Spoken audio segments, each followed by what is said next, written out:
Greetings from San Carlos. We are here at the People's Park by the sea and overlooking Sipaway Island.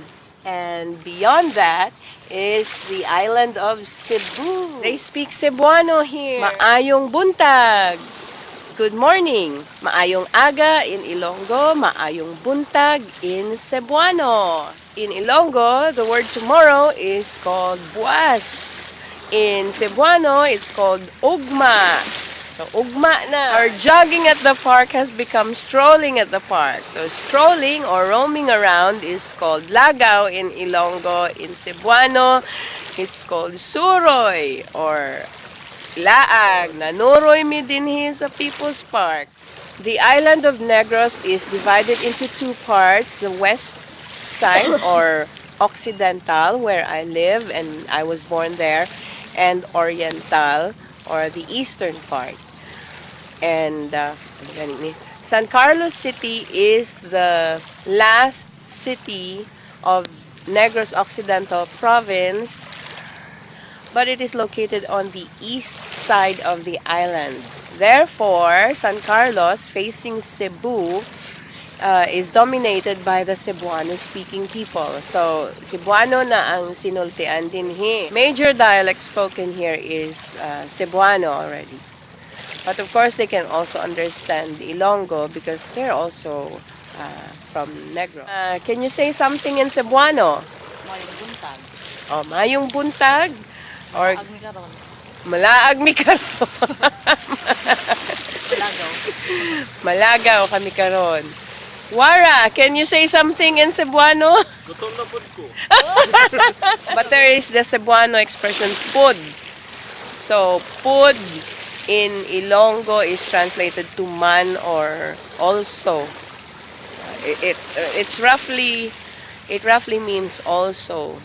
No, gutom na pud. Not really also, but almost also. Gutom na pud ko. I'm also hungry. Gutom naman ko. I'm also hungry. Mga unta. Nya unya o later unya mga una pud mi. So mga una tag gani na pamainit breakfast. Mamainit na ta. Mainit na mi unya breakfast na mi. So breakfast in Cebuano pamainit. So something hot. This is the other side of the camera. So that island, the blue one, is Toledo. My father was born in Toledo, Cebu. That's why I'm partly Cebuano. That's why I can also speak the Cebuano dialect. I had 2 years of schooling in Cebu City. I grew up there. Part of my childhood was spent in Cebu, so I can speak Cebuano also. Kahibaw sad ko mo binisaya. Cebuano, binisaya man ang tawag ana.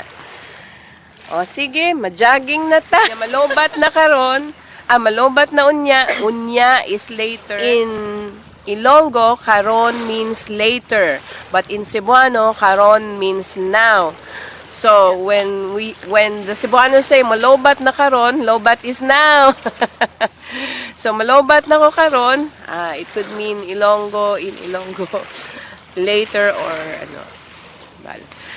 So this is Joan of Arc and Wency and Wara from People's Park in San Carlos City. See you again in our next Cebuano video. Bye-bye for now.